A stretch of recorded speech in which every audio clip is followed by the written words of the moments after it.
Thanks, Phil. We used to have one of these chairs at one of the conference tables that just wouldn't hold pneumatics anymore. And throughout the meeting, it would slowly sink. That's funny. You ready to go? Thank you. Yes, thank you very much. I'd like to call the meeting to order. Can I ask you all to stand for the pledge? And I'd like to ask Tom Dabrowski, our new Chief of Staff, to lead us in the Pledge of Allegiance. Thank you. I pledge allegiance to the flag of the United States of America and to the republic for which it stands, one nation, under God, indivisible, with liberty and justice for all. Thank you. Thank you, Tom.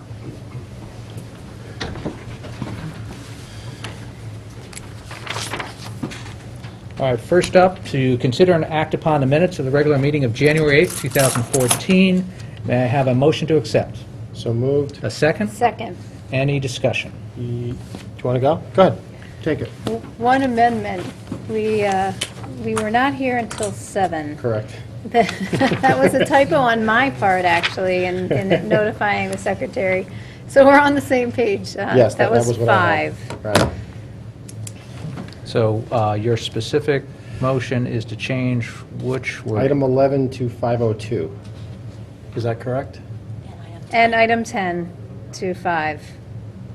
Yes. So yes, great teamwork there, yes.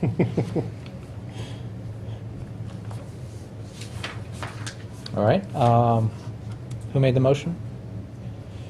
Mrs. I moved to amend. Who seconded? Second.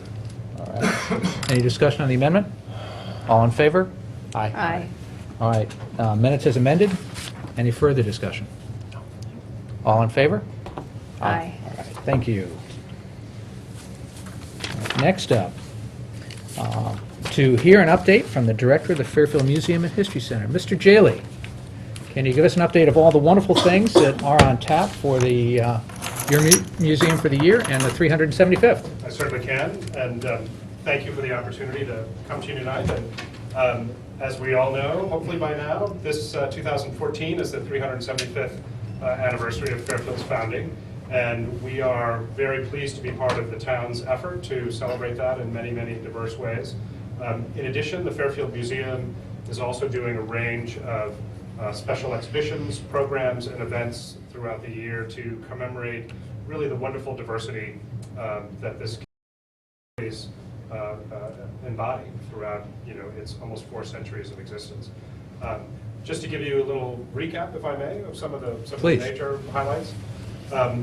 We are, and for those of you who aren't familiar with the Fairfield Museum, we are a private nonprofit here in town. We grew out of the Fairfield Historical Society. We have been in this community for 110 years, and over that time have collected and now preserved 400 years of this region's past. We have in our collection about 20,000 objects.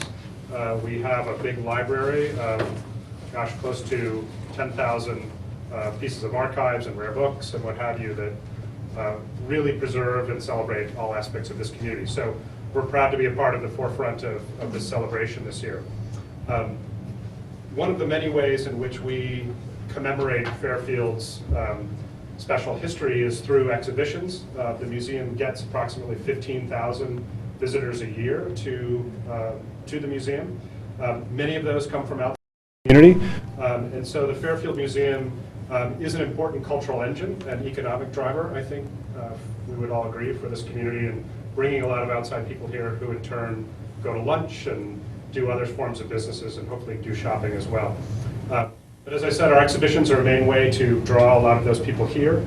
And some of the neat ones that we're doing this year to kind of commemorate various parts of Fairfield's past, we are opening tomorrow night, as a matter of fact, an exhibit called Fairfield's Top 10 that celebrates some of the 10 musicians who have lived and worked in the Fairfield area and have contributed on a national, international stage to the performing arts.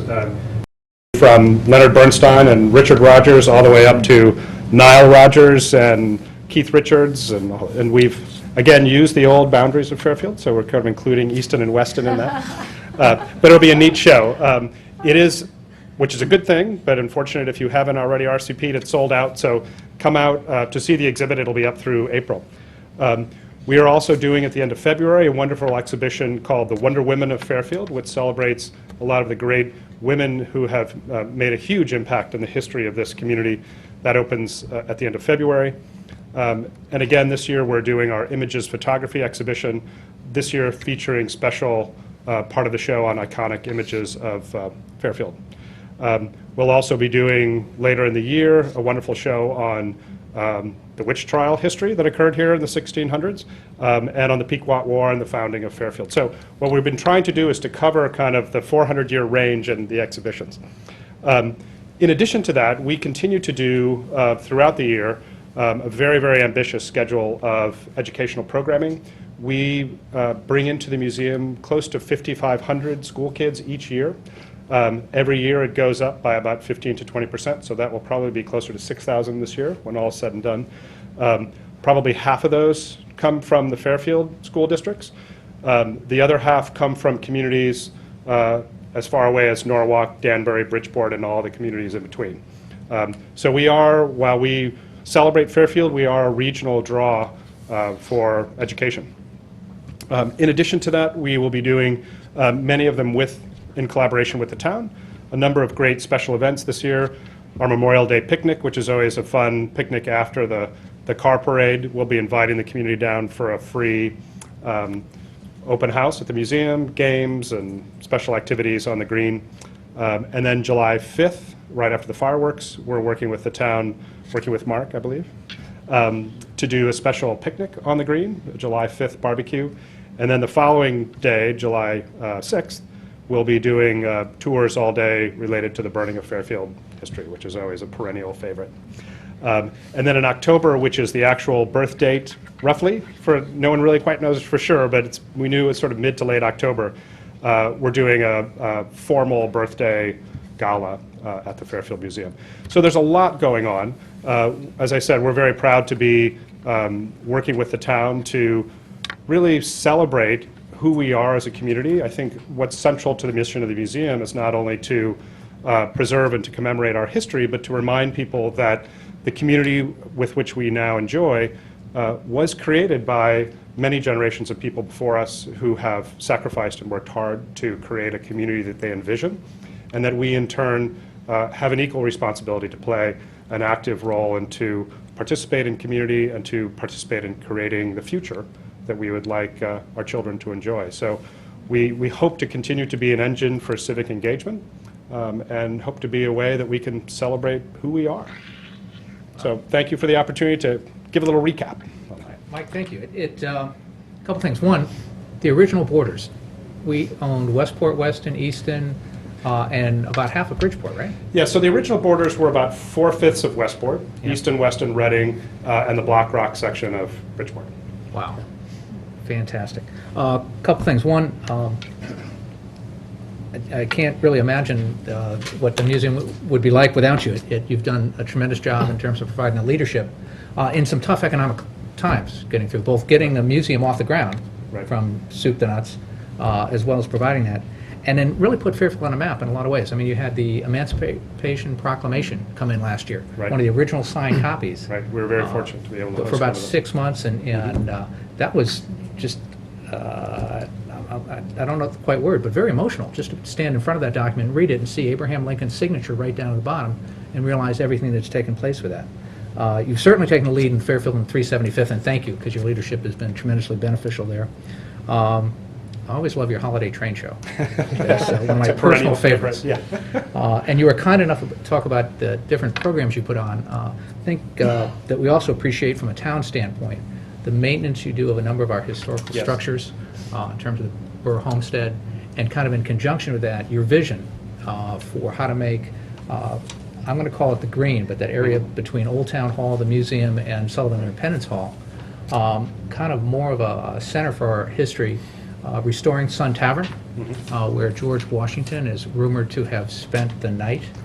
And Ben Franklin dined there as well. Oh, really? Yeah. Was he a guest at George's? Or No, was it was different times. Different time, okay. Just checking, just checking. They never liked traveling together, but that's a whole other story. But I think that, everything you're doing makes for a much more interesting Thank you. Fairfield. So I want to thank you for that, and want to open any comments up to my colleagues. Please.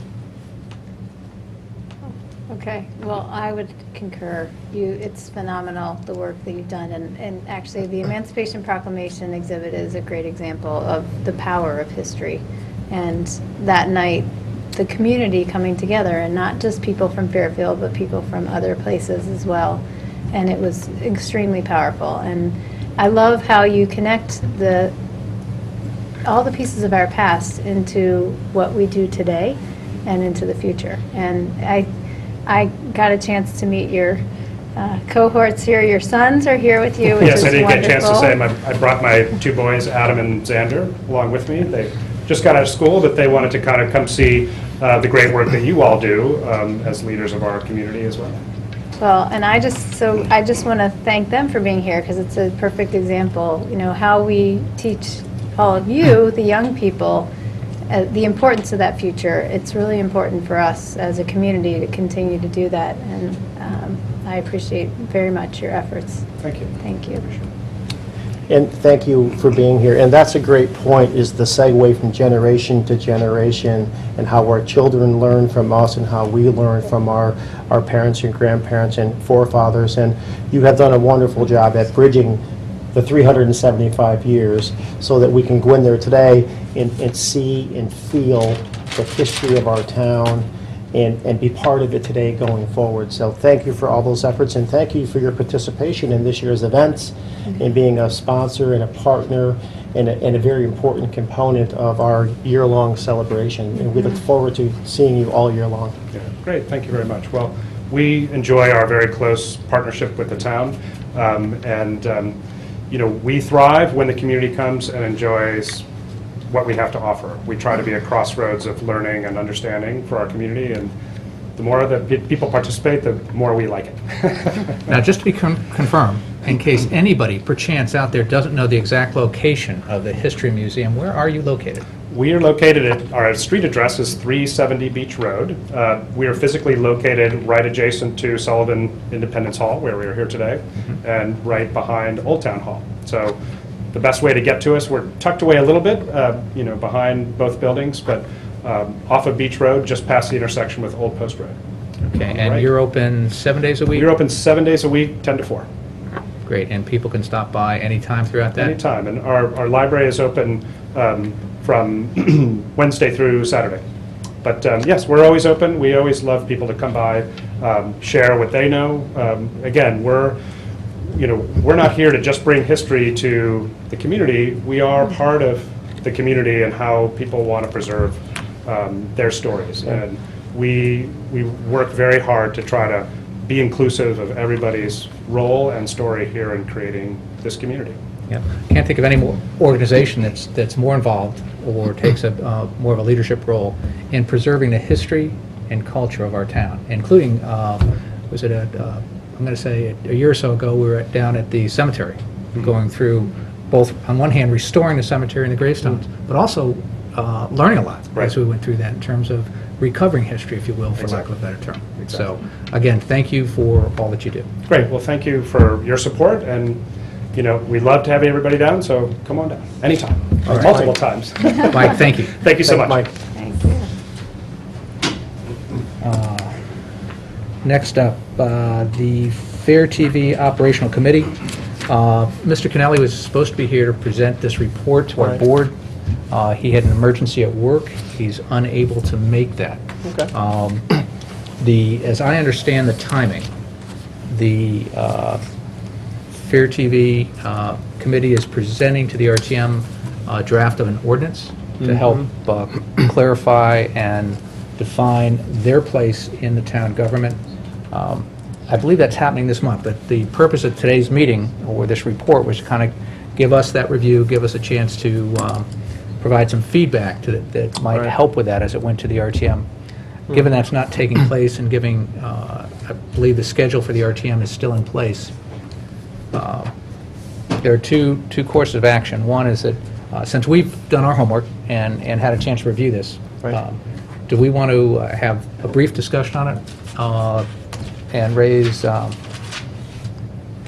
if there are any questions or issues, that would allow us, A, just to have that discussion, so we're all on the same. Second, to present those to the RTM, either individually or collectively. If you want, I'd be happy to. If there are any points that any of us want to make, happy to submit those as one document to the RTM on behalf of the board. So with those proposals, what's the desire of the board? I think it makes sense to have a discussion here, so at least we can hear each other's thoughts and get some general consensus or a general group of questions that we could, forward for answers, either to the committee or as part of the RTM process, or to the town attorney in between, because I think there's some of that as well, right? And therefore, we can hear each other's thoughts and kind of bounce a few things off each other, because it's moving forward at a pretty good pace here. And Well, it's been about 18 months since we kind of revised the charter and set it up. This is not something, because it's an ordinance going to the RTM, it's not something that is subject to the approval or a vote of our board. Right. This is literally for us to get an update and offer our thoughts as best they could be. So I think that that was cool. We're not, in essence, a gateway to the RTM. It is my understanding, going to the RTM as we speak. Right. Kristen, what are your thoughts? Sure, I agree. yeah. Okay. I mean, it would be great to have them here to go back and answer some of our questions or address our points, but as long as we're here, I think it makes sense for us to, talk about a few things. Yeah, and to be fair, this will really be discussed on the floor of the RTM. It Sure. will really be voted on and approved on the floor of the RTM. And any wordsmithing, any changes in wording, at some point, this is something that's totally up to the RTM to do. But it might be helpful for some brief discussion on our part. Anybody want to start? Well, just to ahead, add, in terms please. of the piece of having the discussion, as we often say, as ex officio members of the RTM, we certainly will be able to participate in that process as this evolves, going through LNA, the RTM subcommittee, and to the main body. So it's, I guess I would say, a beginning of the conversation. But yes, acknowledging that we're not voting on this, we're just having discussion. Right.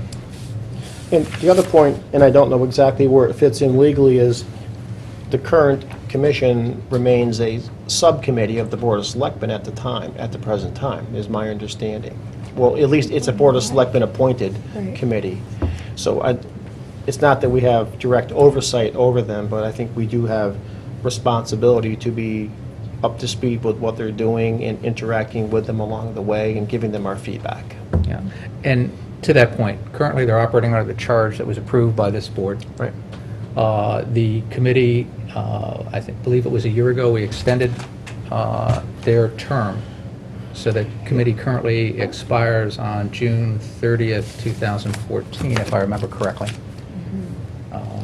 So the idea was that the ordinance would come into play and would take over, if you will, for that committee. So along those lines, unless Would you like me to jump in? Sure, go right ahead. Yeah, go ahead and Okay, start. so just, I know that Mr. Kennelly and other members of the committee are not here, but just to acknowledge that many years of hard work have gone into this, as we talked about the last time that Mr. Kennelly was here, and that I very much support Fair TV in the community. I think universally we hear from people and are often surprised as elected leaders as to how many people say, oh, I saw that on TV. People are watching and paying attention, and it's a way for people to have access. So I imagine that we're all in that position of, we very much appreciate the work that has gone into this by many people over time. And I think that there's a great solid framework here. There's a lot of good background. And I'll just start with a couple kind of overall in terms of questions. And obviously Jim's not here, so I'm kind of asking them for us to compile as you. Sure. Yep. I think that would be great. If we could, Jen, if you could make sure you get these questions down so we can That's great. circulate those as appropriate. So One of the questions I would have is, and I actually had a brief discussion earlier today, is in terms of creating this document, what was the framework used to create it? Was it taken based on past documents? Was it done based on a guide, kind of best practices out there in the realm of public access television? And how, kind of a little bit of background on the genesis of that and the roots of it in terms of, we talked about history a few minutes ago, but that would help. Right. So I'll, And if we could stay on that particular topic for just a moment, because that's a great question about the genesis of the document itself. I don't know the answer, but along those lines, and maybe you're going to get to it, is, I don't know if there has been a thorough and a formal legal review of this document. Yeah, just to quickly answer that, there's been a brief legal review at Mr. Kennelly and Attorney Stan Lesser met and talked for about 30 minutes, and Stan was able to offer some thoughts. Since this was prepared before that, I don't know if any of those questions or considerations were incorporated into a more recent draft. This is the most recent draft we have. I don't Okay. know if there's been any further development on that. Yeah, I haven't seen a version of this since this first came out to us a few days back, so I don't think there's an additional version. So along the lines of document creation, I guess would be, how does the document conform with our charter, assuming it's Right. going down the path of becoming part of the charter and governed by an ordinance, right? So I just, Becoming part of the town code Town is governed by code. an ordinance. right, Because it won't be a charter revision per se. The RTM will, as we've done with our pension boards and other boards and commissions that are important to the town, built those into the ordinance. right. Thank you for that clarification. So my big picture question is, I look forward to the legal opinion of the town attorney or the attorney who might need to specialize in looking at this type of a document, just to see how it conforms, how it fits, and how we will work with it going forward. That's a kind of a big one for me, is Well, and that's- understanding that. the idea of the ordinances being seen first by LNA is in part for that form and functionality and. LNA being legislative and administration Yes, subcommittee of the legislation, RTM? correct, legislation and Right. administration. Right. So I think that's one reason why I think it's helpful that the RTM put that into place in terms of the ordinance process, is it allows that subcommittee to do Right. that work. So, and I think it's a valid question. I Well, would. that I agree with, but I would think that the document would go through some level of legal review before it gets to the LNA committee, because the LNA committee's expertise is legal and driven around those types of issues, and they're going to have a lot of questions. So the cleaner the document is when it arrives, I think the better conversation and discussion they can have. So I would first Facilitates- ask, I don't know what that process is and when it will take place. And if it has taken place, is the version we're looking at inclusive of those comments? Right, right. And in addition, I think, to piggyback on that, the other piece of question would be, when, in looking at other towns, we often do that, even the school security forum that was referenced in terms of best practices elsewhere. What's common practice in our neighboring communities? How do they handle some of the issues that I know are, have been up for discussion at the meetings, and that's another piece of it. And I'll leave it there for now and jump Okay. back in. Just to go back to one of your first comments, I had the pleasure of sitting in on the very last meeting where they voted on some of the components of this, more on the operational side, but the committee members are an extremely dedicated bunch of folks. They really have worked hard for a very long time to keep the station funded, to keep the station going, to keep the programming active and interesting to the many people who get to watch it, and at the same time, do all this other administrative stuff that was going down a different track so that they could get the ordinance, complete and put together before the RTM eventually. So, I mean, hats off to them. They've done a great job at managing a lot of projects and a lot of balls in the air. Yep. And just to, we talk about the committee, but just to mention, besides Mr. Kennelly, there's Tom Flynn, Mary Hogue, Alexis Harrison, and Liz Hoffman that are represented on that. Yeah. And the other question that I think we know, but just to help define the parameters here, at the moment, the committee has about or Fair TV has about a $55,000 annual budget. $25,000 of that is provided by the town, and about $30,000 of that is provided initially from funding from Cablevision that goes through the CAC or Cable Advisory Committee back to the town to provide that funding for the Fair TV operation. Right. Okay. And that brings up a topic that'll be one of the many subtopics of the legal review is, you know, when this is all said and done, how is the entity viewed and how is it driven? How is it run? You know, because, you know, there's grants coming in, as we've talked about, and there's expenditures going out.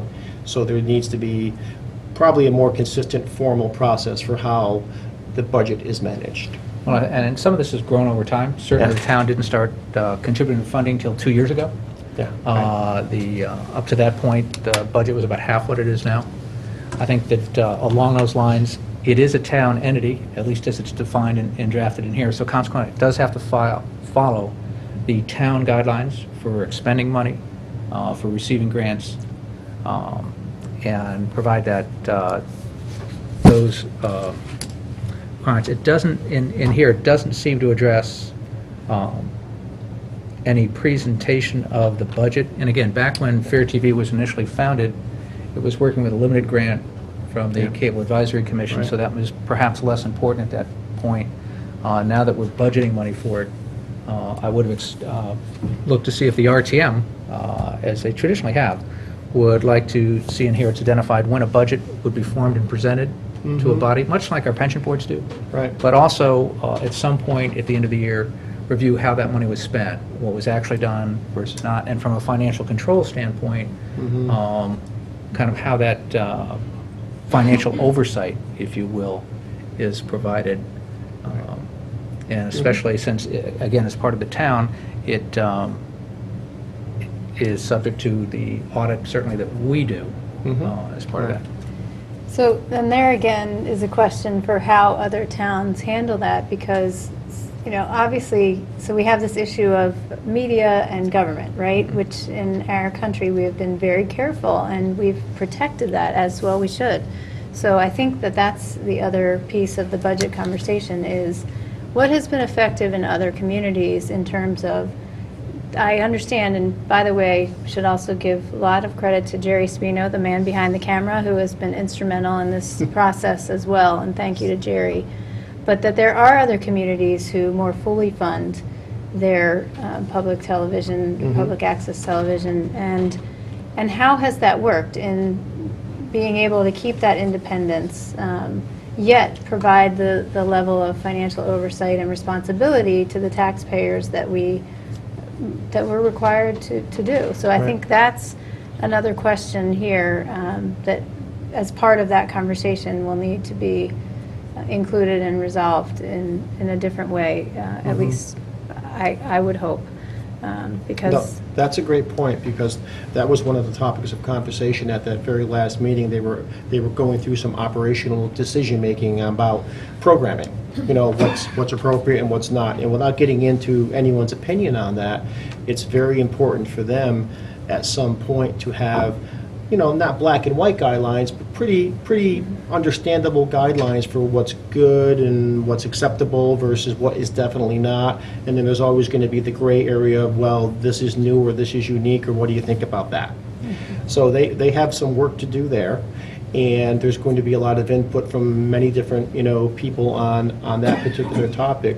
But they seem to be focused on it. And, you know, every comment I heard from them, whether it was at a meeting or in person, has been, you know, fair and reasonable toward achieving that common goal of keeping it fair TV and fair for everyone and making it a great platform going forward. So that's a great point that you raise.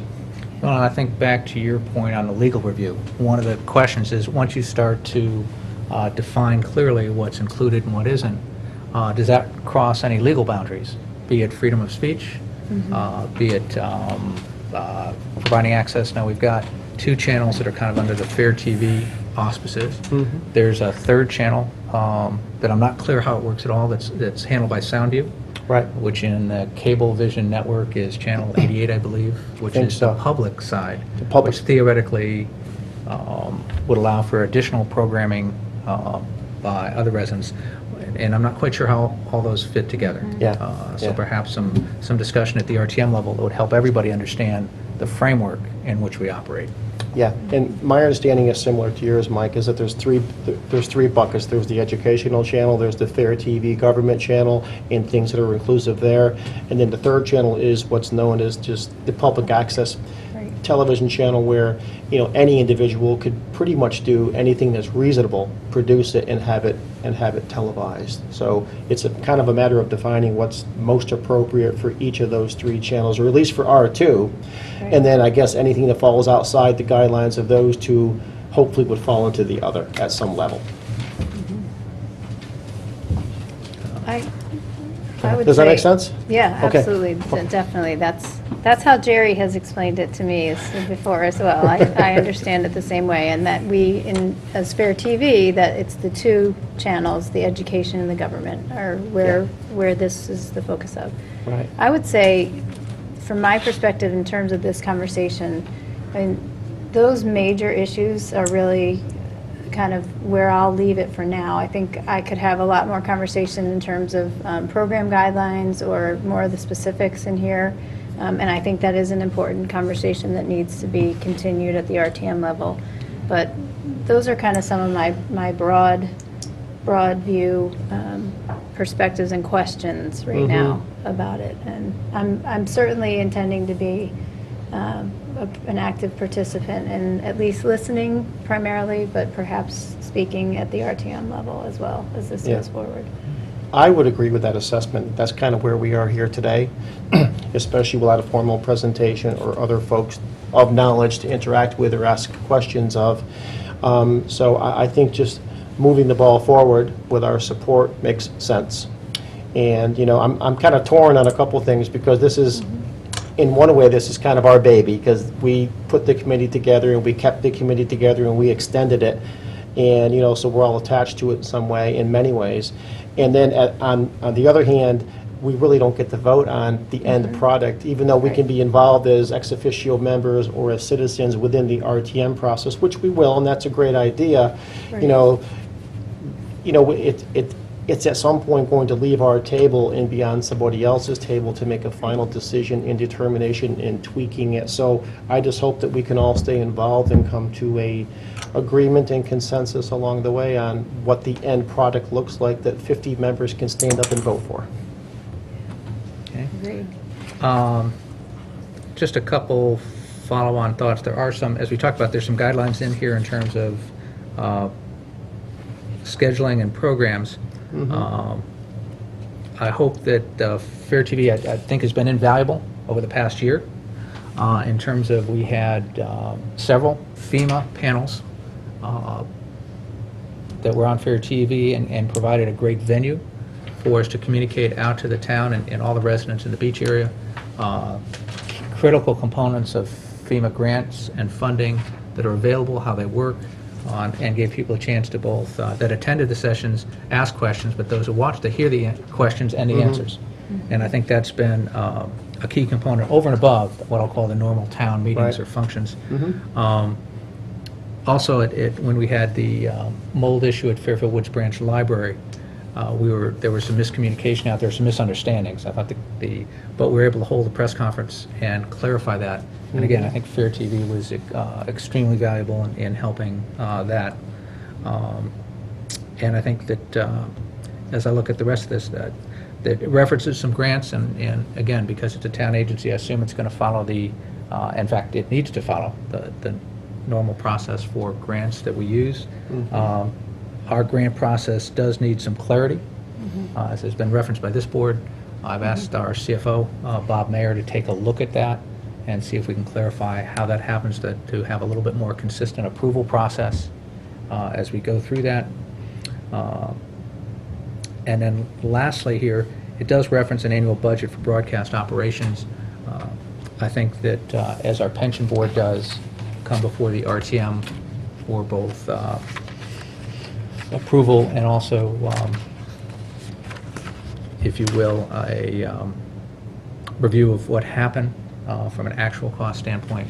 And I think that's an overview step that I think the RTM should consider as part of that. There's certainly a lot of other items that can be considered along with this, but I think that's up to kind of ongoing discussions in the RTM, and I think that, and is there anything else we'd like to include in kind of our thoughts or notes to the RTM? Just one last thing in terms of the charter and the code piece, and this was referenced earlier, but explicitly want to say, it's my understanding at one point that at least some members of this group had hoped that this would eventually become part of the charter. But to clarify again and reiterate, that this vote of the RTM would essentially put the language into the town code, not the charter. And there is a difference. So I just want to, again, just repeat that. And even though it was said earlier, if there were at some point a charter revision and that was then entertained at that time, that's a different conversation for a future date. But the conversation now is about our town code. So just repeating that out there. Any further thoughts? Not at the moment, thank you. All right, that being the case, then we'll move on. Jen, do you have those points or questions so we can incorporate that? What we'll do is, if you can get those in one document, circulate it so that we can make sure that we captured everybody's points correctly. Okay. And then we can just share that with the RTM for their discussions and hopefully their considerations as need be. Great. All right. Next up, to hear an update on the affordable housing plan from our Community and Economic Development Director, Mr. Barnhart. Good afternoon.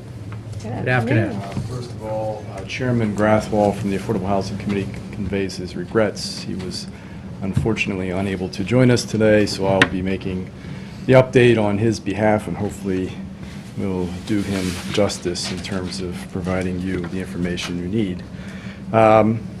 About a year ago, we came before you and noted that this year marks the 25th anniversary of the town's adoption of its first and only affordable housing plan. And we suggested that at the silver anniversary would be a good time to update our plan to reflect current housing needs and realities and look to what we could do to bolster housing choice or housing opportunities here in Fairfield. And with your blessing, you charged the Affordable Housing Committee with doing exactly that. Subsequently, you gave your blessing to seek grant funding to help facilitate that effort. We secured the approvals and support of the Planning and Zoning Commission and RTM to do that, and we submitted a grant application to the Department of Housing in March of this past year. I regret that we're not going to be able to make the February. Our original plan was to get a report back to you sometime next month, which would be about the time, as best we can understand, when the original plan was presented to your predecessor board. We're not going to be able to make that date for a variety of reasons, several reasons, but probably most noteworthy is the fact that while we submitted the grant application in March, we didn't actually get the grant award until November of this past year. The governor made an announcement in July that we were among the 10 communities that were selected for a planning grant, Fairfield being one of 10 other communities statewide. We then went out and solicited qualification statements and proposals from qualified consultants to assist the Affordable Housing Committee with doing its work. We had those responses back in the fall and made a selection. We unanimously selected Planometrics, which is a consulting firm that did work for the Planning and Zoning Commission in preparation of its Commerce Drive planning update. So Glenn Chalder, the principal there, is very familiar with Fairfield and is capable of doing this work, has done this work for other communities. And then we waited until November when we finally got the grant agreement.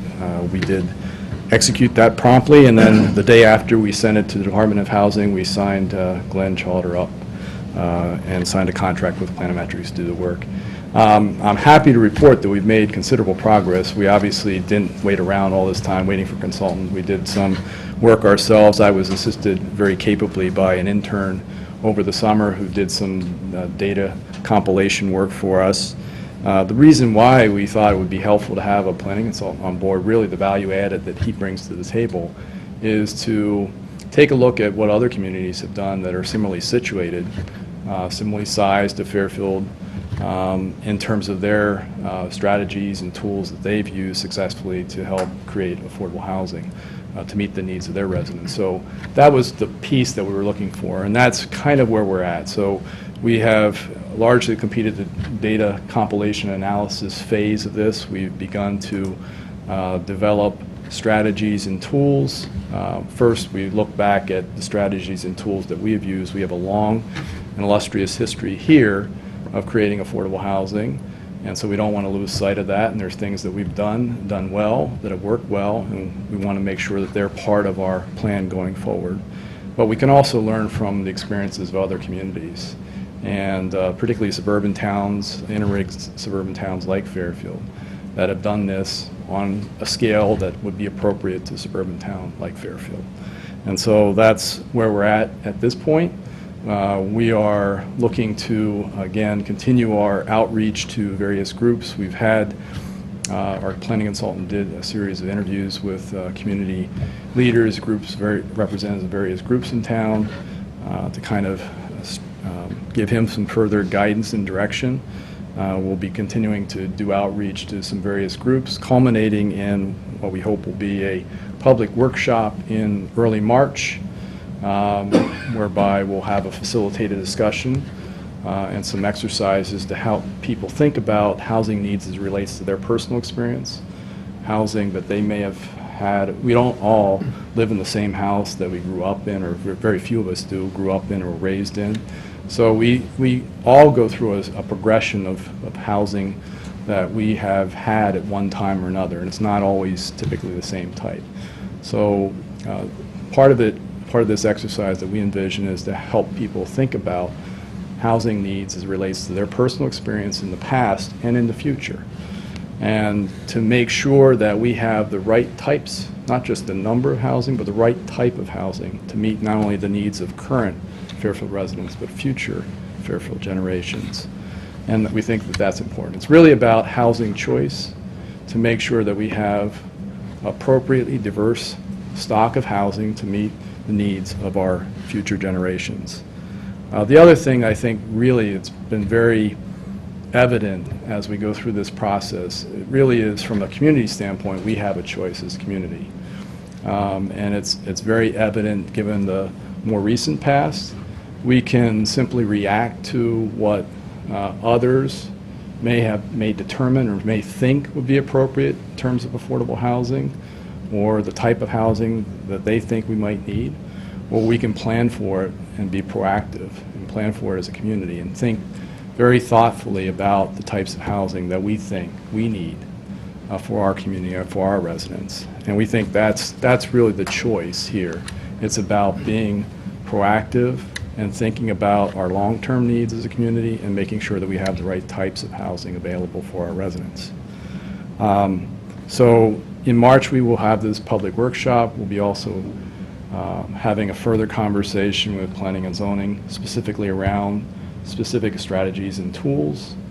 And then we hope to be back before you in the May timeframe with a report that we're thinking that we'll have a draft report to the committee in April, and then depending on how we envision whether there's further need for public comment on the draft report, then we would come back to you in May or June potentially. But we're well underway at this point, but we're not where we would all like to be. But we think it's better to do it right and do it well and take the time necessary to make sure that we've talked to various groups and understand their issues and concerns and needs than try to rush this process through just to meet a deadline. So that's where we are, and we'll keep you abreast of our developments. We would hope that you will actively, and the public will actively participate in this workshop or other meetings that we might have on the subject. Mark, thank you. Any questions? I have a couple of questions and comments. One, I'm hoping that the March date doesn't conflict with any of our budget hearings, 'cause I hope not either. definitely We would like we will to have be to be there. very careful about that. Stay tuned. You Yeah. don't have a set date yet? We don't have a set date, but Okay. we will make sure that, one of the Okay. things that I have to do this week is look at our calendar, our community calendar, and thank you for reminding me about budget meetings and the like, but to make sure that we don't have any real evident conflicts at this point in time. But we're hoping it's early March, so hopefully before we get too far, I don't know. Yeah, We'll be in the it, budget but that's meetings okay. do a pretty good job of filling Filling up everything. March, so But- if you could spell March A-P-R-I-L, that would really help out. Although the RTM will have. We'll theirs. take that But under I- advisement. One of the things we don't want to do is we want to make sure that we have people attending. So if everyone's schedule is filled up with budget meetings, it would be probably better that we either pick a date earlier or later to Right. make sure that we have maximum participation. That's all. Partly, I asked that question because I was kind of chomping at the bit, very, very excited to hear about this conversation. And I think you're right, to celebrate the successes that we have had as a community and the many, many efforts that have been undertaken over many years. And acknowledging that we have a long way to go and we have a lot of work to do. And I'm very thrilled to hear that the work is, that you didn't wait and that you're doing the work. And just, I appreciate your comments about the types of housing. We talk a lot about affordability, and we're going to be. When we sit together in March, that is often a conversation, but the whole idea of housing choice and the diversity of housing stock, and as well as creating a vision for our community so that we, you know, as our lives change and our needs change, that we're able to stay. And this is a big part of that conversation. So I'm thrilled about that. I did have one other question in terms of the kind of the focus group work, and I remember talking with you about this when we were here before. Are those kind of interviews or those focus group type of conversations, are they completed? And if so, did they include conversations with the Fairfield Housing Authority, Operation Hope? And I just want to hear about how those groups fit into this conversation. Yes, but I think there's further conversations to take place. Okay. One of the things, I'll be appearing before the Fairfield Housing Authority, hopefully next month at the regular meeting, to give the full board an update as to, just like I'm doing here, and to solicit their input, talk Okay. about some specific ideas or suggestions. I know they're actively working on a project to recapitalize Pine Tree and hopefully add some additional units there. And so the timing is very apropos, and so we want to make sure that we have talked to, obviously, the key stakeholders, various regulatory bodies like Planning and Zoning. Human Services Commission is another group that we very much want to touch base with, because we've had conversations in the past, specifically as it relates to the housing needs of our elderly population. I'll be talking to the Fairfield Clergy Association in February as well. So there's a lot of different groups, and we're more than happy to talk to anyone. So part of it will also be conveying a message more broadly. So one of the things we'd hope to do is maybe get before service clubs and other organizations and just give them an understanding of what the need is, what is it, what are we talking about, make sure that everyone kind of has a common language, and also make sure that they feel part of the process too. One other group that you have, I don't know if you've thought of or haven't mentioned, is some of our neighborhood associations. Yes. Okay. Yeah. We've had some participation at some of our meetings from representatives, I wouldn't say formal participation, but certainly there have been neighborhood groups that have occasionally appeared before our committee, and we would look to other opportunities to do that. Again, it's part of having a conversation. We don't want to, we know this can be a emotionally charged topic, particularly as it relates to some of the applications that we've had under Section 8-30G. We understand that's the environment that we're operating in. That's why we think that it's best that we look at this as, whether we can proceed down two tracks. We can continue to kind of absorb and react to those proposals or applications as they come. as the case may be, or we can be a little bit more proactive and try to define how best we think we can help address and solve the needs of our Fairfield residents. And so we think that it's better to have that conversation, figure out how we can address the issue, what strategies work for us, how it should be designed, where it should be located. Those types of questions we think as a community we are best able to address and solve. Thank you. No, Mark, thank you. And just to 830G is that regulation that's basically passed by the state legislature, so it's not a town code or Correct. issue. Correct. It's Sorry. been used by certain developers to shoehorn in small 3-unit developments and get a third of them, or 1 unit to be affordable, so they can put 3 on one, because that basically gives them the ability to ignore zoning rules, and it's had questionable impact on our neighborhoods, and certainly has raised the concern and issue with our neighbors. So really impressed that we're being proactive and stepping through this. As you look at other communities, one of the challenges in Fairfield is that we have 22,000 homes or home units, however you want to break that out or phrase it. It takes It a lot seems to move it's- the needle. Well, that gives us about, I think our number is, maybe it's 25,000 units we have. Our target number by the state regs is 2,500 units of affordable housing. The fact that they are affordable, the state doesn't count. They've got to be deed restricted, so Correct. that's one of the other rules, that even if they were affordable, the state doesn't care unless it's deed restricted. The other point that appears to me to be, almost the theater of the absurd when you look at this, we're built out about 95%. We do not have a lot of available space. So as we build more houses and get closer to 100%, our quota goes up in terms of what we need to have, but the availability of units goes down. Correct. So it's like it's that old catch-22. You can't win for what we're trying to do, so Yeah. the state really hasn't thought this through very well. It's another, if you will, unfunded mandate kind of thing, where they just pass a law up there in Hartford, have no idea, how to implement it down here, don't give us any guidance on how to implement it, just say, go figure this out, go do it. And in fact, as the dynamics work, where we build more, our quota goes up for affordable housing. There's no way we can get there. Denominator and denominator both Right, change. it just, the math doesn't work. Right. And I know you're not in charge of that, the town's not in charge of that.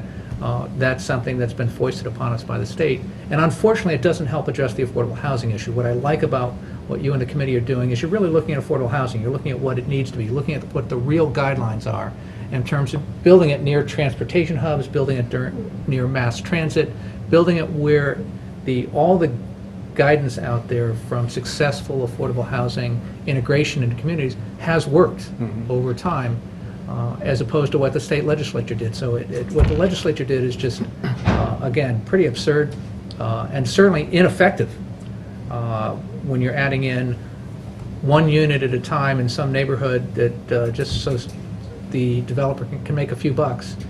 That's not in the best interest of the town, it's not in the best interest of the neighborhood, it's not in the best interest of the state. Adding 1 unit does not help us come closer to having a segment of affordable housing integrated in our community. All it does is help the developer make a few more bucks. So I think that's the worst part of state legislation, an example of the worst that comes out of Hartford. And it's, thank you for doing your best to help us find a way around that and do some good anyway.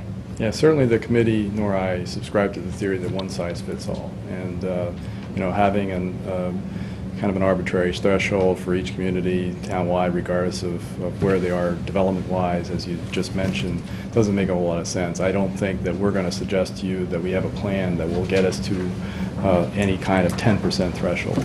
But that doesn't mean that we shouldn't do anything to address the housing needs of our population. So we all can do what we can. I just don't think that we need to set some kind of artificial benchmark to do that, or have the expectation that we're somehow going to do that, because, as you mentioned, we're substantially built out or substantially developed, and there are just not that many opportunities to create.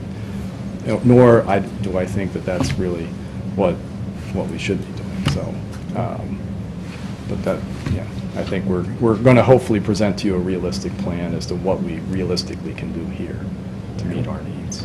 And one of the other real benefits as we go through and do this is one of the challenges for Fairfield is how we can help our seniors age in place, how we can help our seniors continue to live in town.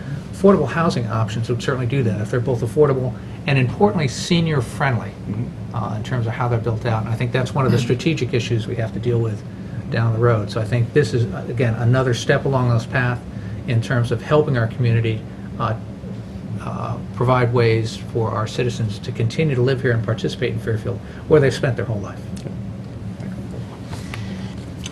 Any further comments? Just quickly, affordable housing is a very important issue, but it's a very complicated one, as we've all heard and as we've known from working with you for many years.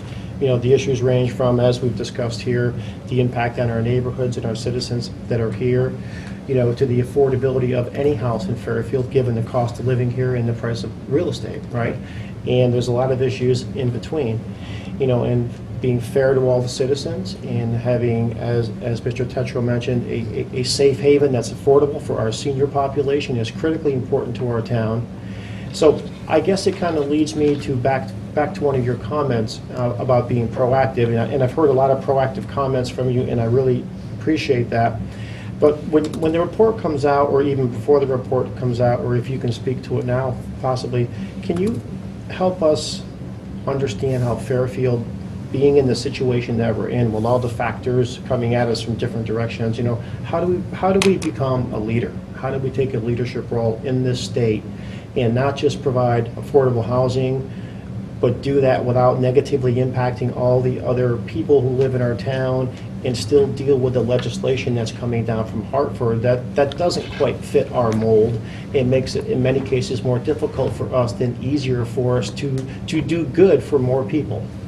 I think history here may be very instructive because Fairfield was very much a leader, was very much at the forefront of efforts to create affordable housing back in the mid to late 1980s through the early 1990s. And if you look, and I went back and I was actually surprised because I went back and looked at the minutes from the Board of Selectmen, the RTM, during that period. And there was hardly a month that went by that it wasn't a hot topic. Now you have to understand the context at the time. We had a period of rapidly escalating home prices, and people were very much legitimately concerned they're going to be priced out, that their young people in their family could no longer live in town, or they could no longer afford to live in town. So it was a key issue here. And there was a concerted effort as a community to talk about ways in which we as a community can address this issue. So I think we're trying to rekindle that same thoughtful, deliberative approach. And I think at that time, if you look, our efforts preceded that particular section of the state statute. There were a lot of good things done, and we did a lot of very innovative things. I mean, we did land swaps or property exchanges in exchange for, so that the developer of a mixed-use development could meet his parking requirements. In exchange, the town got 6 units of deed-restricted elderly affordable housing for 40 years. So it was people thinking outside the box, and it wasn't, you know, hundreds of units, but it was 10 units, 20 units. You know, you had Grassmere School that was converted to Sullivan McKinney. So there are a lot of things that the town did at that time, and I think we can look back with some pride, and we can also look to the future and take what we did then and hopefully apply it today, and take what other communities have done since then to reclaim the mantle of leadership. Okay, thank you very much for that. That's a great answer. And my other question is, it's kind of tactical, but you mentioned data collection. Can you just kind of give us examples of the types of data that you guys look at, and how it's viewed, and how it's collaborated, and, you know, how that data collection rolls into your process or to a decision or a It's mostly report? data that's in the public domain. We didn't go out and buy proprietary data. We use census information to understand key demographics and how populations are changing in terms of age and numbers and things of that nature. We also look at housing needs, housing stock, price of housing. So all these are information that you can find from public sources, and we just need to crunch the numbers a little bit and get a picture. I don't think any of this would be terribly shocking or surprising to you, but we feel we do need to have at least that component of our plan to suggest that, we did look at this information, and this helps inform some of the key point from my standpoint is looking at strategies and tools. That's where the kind of rubber meets the road, where we're going to get people saying, well, yeah, we like that idea. That idea might work for here, or no, we don't like that idea. I don't know if we're going to get a whole lot of feedback on the because it's census and stuff like that, so it's pretty much cut and dry. But you can maybe draw some conclusions from it that maybe people might disagree with your inferences. Right. But Good. Thank you very much. thank Mark, you. Thank you, unless there's any more questions. No? Mark, thank you very much. Thank you very And good much. luck to you and the committee. Thank you.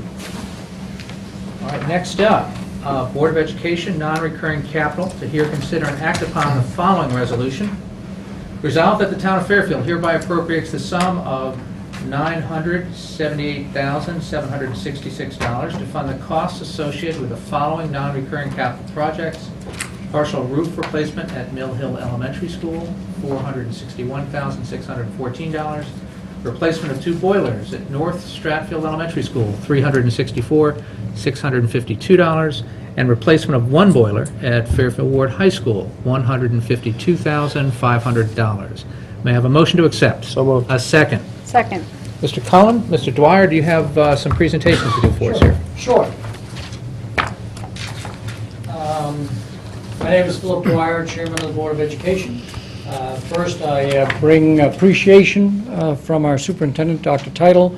As you know, he is where he should be this afternoon, and that is with his son, who underwent surgery and is in the recovery room right now.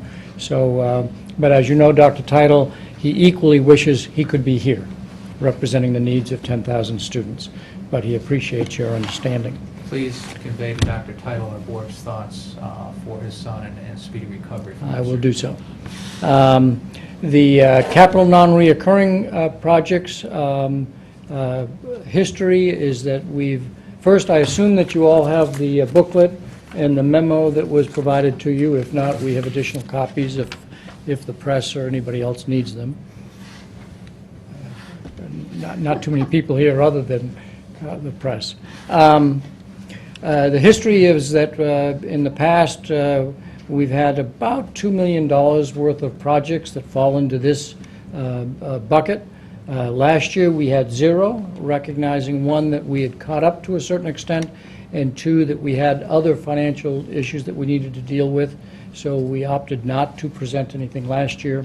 This year, as the motion indicates, we have approximately $1 million, a little shy of that, of projects. Tom will talk a little bit about the needs of each. We also appreciate that you put this on your agenda for today, assuming that the Board of Education would act last night, and they unanimously approved these as the priorities for the district. And that does not mean this is all the needs of all of our buildings. It just simply means that in the waterfall chart that we in the town have worked on together, that these are the next projects that are up.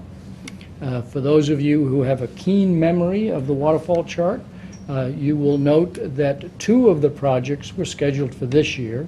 1 of the projects was scheduled for next year. And we thought that the 1971 boiler, we would get 1 more year out of it. That did not prove to be true. Tom will talk a little bit more about that. So we had to move that project up. We have not yet made any adjustments in the official waterfall chart.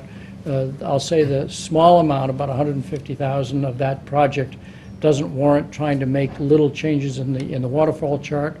But this will be the 6th time, 4 times last year, Board of Ed today, and I'll make the same statement at the Board of Finance and the RTM, where the Board of Education commits that we believe the waterfall chart is a dynamic document, and that we are committed to making it, I'll say, expense neutral. And so as we have to move a project forward, as this one is, when we do the annual review and updating of the waterfall chart, if we need to make some adjustments to accommodate for this project in this year, we will do so that we make the expense neutral. At this size of a project, we're not convinced at the moment when you look at other projects and what the actual expenses were and whatnot, that might be necessary. But if it is, and we find that it is, when that is reviewed a little bit later, then we'll make those adjustments so that we continue to work with the town and keeping faith with the waterfall chart. So with those just summary comments, I'll ask Tom to just make some brief comments as to why these are the most important projects, and then open it to questions. Two things. Let me clarify one point, and then Yeah. Mr. Kiley had a question. Okay, sure. Just for everyone's interest, or just to confirm, the waterfall chart is that chart by which we manage our current projects Yes. and literally flows out into the annual debt service payments. So when you talk about managing that, what you're talking about is keeping the annual debt service payments in the same range, even though we may be moving some of the projects around. Yes. Thank you. Mr. Kiley. Thank you, sir.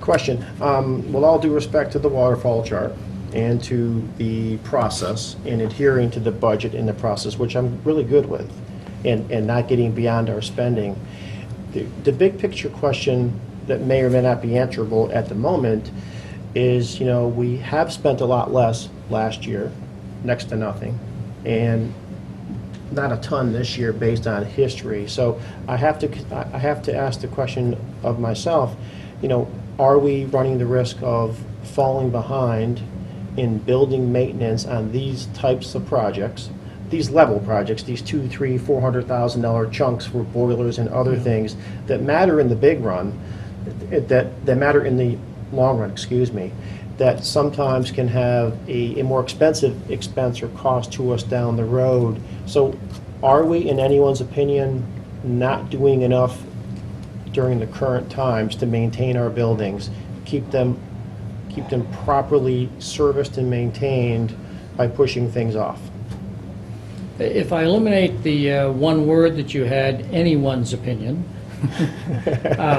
because of course, the issue of maintaining our buildings is the beauty is in the eye of the beholder.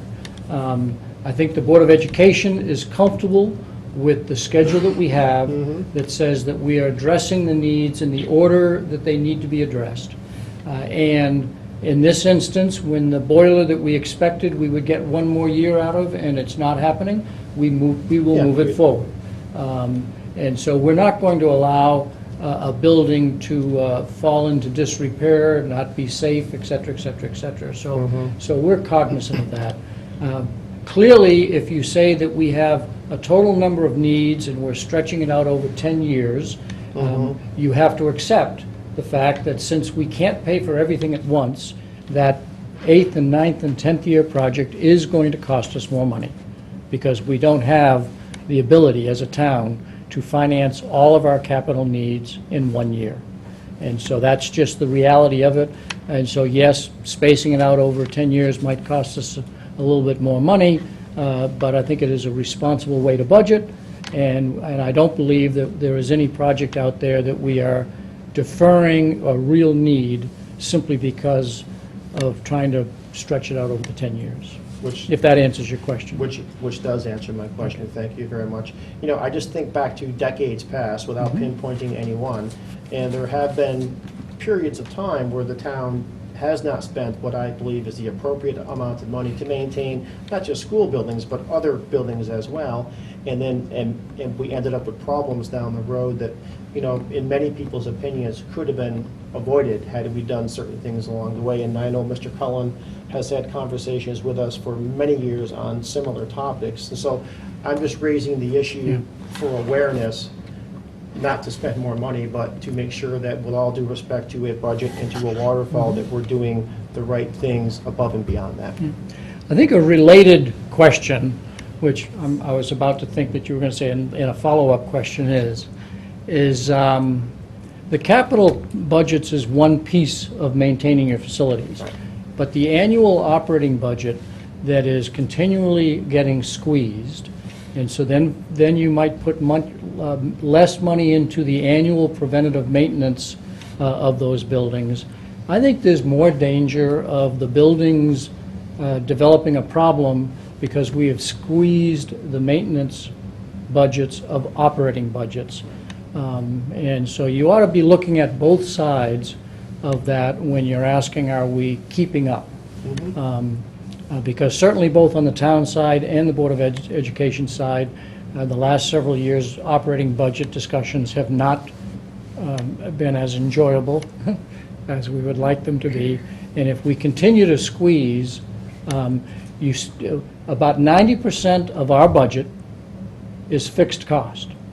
You have to put a teacher in every classroom. You have to pay the utility bills. You have to pay state mandated program costs. So when you take that and you come down to a very small piece of our budget that is variable, that is discretionary, and you take all of the cuts out of that small 10% of the budget, about the only place you can start doing it is on professional development and maintaining your buildings and things of that nature. So I think the operating budget is a harder question to answer. It's not a harder question. I think that's where the real problem is. Good. Thank you, sir. Thank you. Any other questions? If not, Mr. Cullen. First of all, I brought copies. Oh. Lots of them, there's color ones. Oh. It's the same stuff, right? Yes. Okay.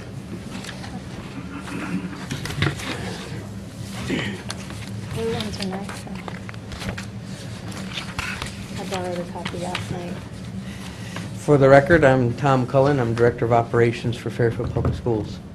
And I want to thank this board for giving us the opportunity to hear and consider the capital non-recurring projects that we're proposing for 2014, 2015. The format that we've laid out is typical to the previous years.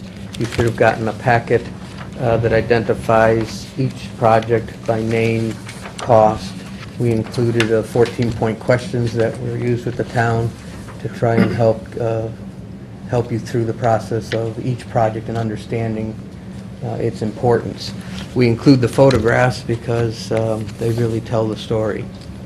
And then we provide any backup we have or can get from contractors or consultants, a lot of them that are doing preventive maintenance work with us that can provide costs along the way, so we can submit those to give you the best picture and cost for the breakdown. The second thing that we did is I gave you a letter that the Board of Ed, as they reviewed these projects, asked a couple of key questions. Yeah, we saw that. We answered those, and I wanted to submit those. I'll do the same for the Board of Finance and RTM if these go through and go forward. A little history on the projects. The first one is at Mill Hill Elementary School. That school building's approximately 43,000 square feet. It's got 13 roofs on it, not including the 5 portables. Of those 13 roofs, 4 of them were installed in 1991. They had a 10-year warranty in life, which expired in 2001. The good news is that our roof preventive maintenance program has maintained them and kept them as good as they could be until they get to a point where the consultant tells us we're starting to see more and more failures and things that we can't replace and fix by tearing out rubber membrane and wet insulation. So we've gotten to a point where there's approximately 4 portions of that roof. They're not all in one area. They're spread out.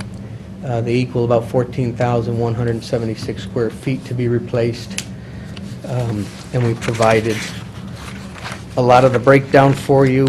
The cost from Tech to America, who is our preventive maintenance roofing contractor and consultant, and Hoffman Architects, who originally did 10 years ago a study of all our school buildings, building envelopes, which include the outside of the buildings, windows and doors and brick and masonry, and all roofs. So we have good numbers to back that up. This work will certainly be a bid out through the town purchasing department. We've been very aggressive with roofs. We've been very lucky with roofs. We've been getting some really good numbers considering the cost of rising materials. So we're hopeful we'll get good numbers for this. As you can see from the photographs, the PVC roofing is all warping and bubbling. It's pulling away from the flashing. You can see a lot of the patches that have been made, or the 4th and 5th patch around skylights and some of the areas that aren't draining. So it's beyond. We got as much as we could out of that roof.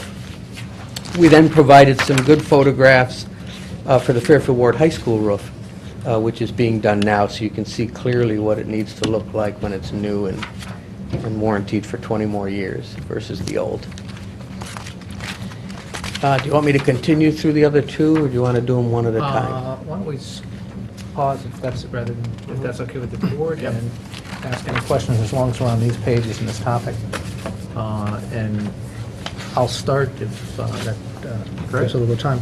What's the reimbursement on this, and so what's the net cost on this? Right now, the reimbursement on the roofs, our reimbursement with the state is 27.09% on projects. Roofs are a little bit different because they look at the pitch, and anything that you might be replacing, that would be deemed maintenance. So any exhaust fans or things, so it won't be quite that much. We've seen anywhere from 18 to 21% when we do roofs.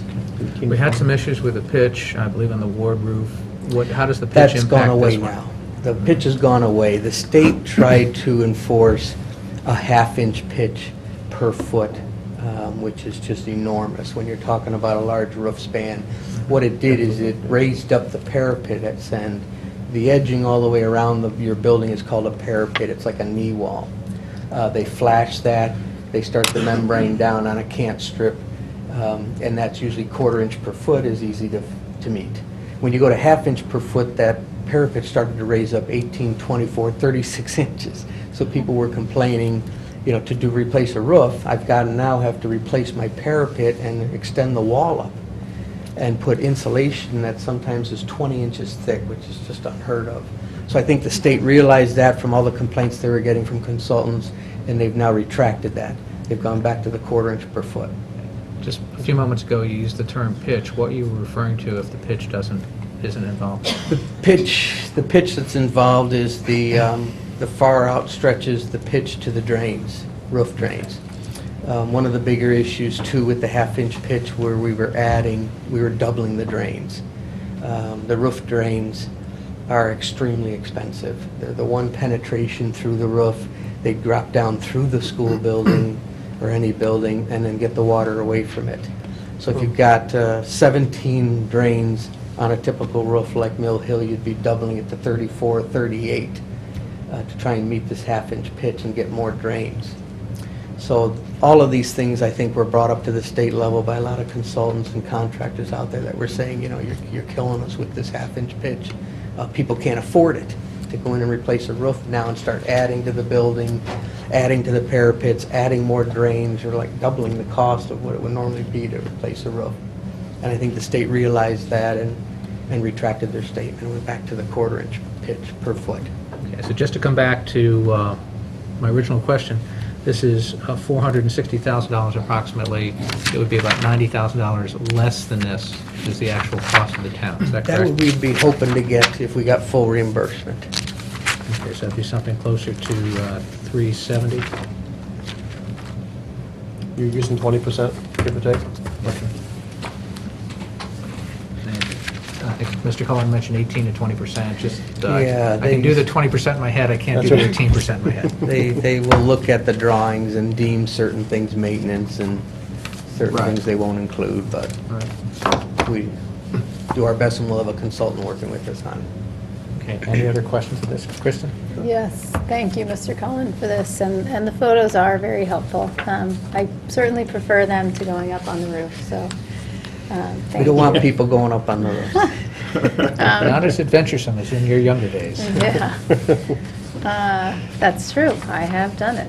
I am wondering where Mill Hill is on the larger scale capital planning. And the reason I'm asking that is when I think about the roofs and which 4 areas they are in terms of any other potential going forward plans in the future for that school. We have 5 portables there, and we know that there's work that needs to be done at some point. And my question is, I recognize we have an issue with the roofs, and we need to deal with that. But just in terms of placement of where they are and how that might be impacted by any future project. They won't be impacted, even if we did an addition onto Mill Hill to eliminate the portables.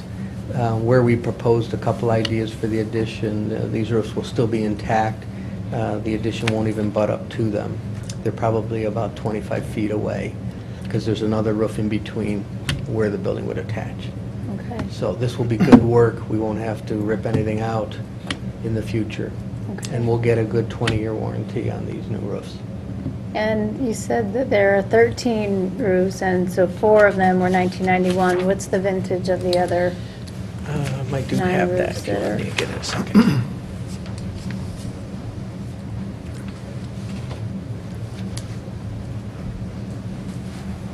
All right, if I set this here. Please.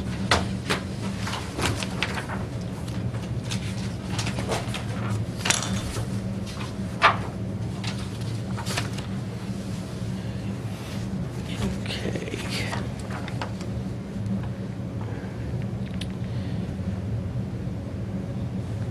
We have 5 other roofs that were completed in 1997. Their warranty expiration will be 2017, October of 2017. That's when the warranty will expire, but with proper preventive maintenance, we will hopefully get 5 or 6, 7 more years out of that. And then there's one roof that was completed in 2000 recently, and the warranty expiration is 20 years, so looking at 2020. Okay. Thank you. Yeah, just wondering relative, that's helpful. And then there's the Okay. portables. There's 5 portables there. Right, it's different. So while you're here and talking about roofs, and in the past, Ed Bowman has been here, and I know you and and Sal have been engaged in conversations.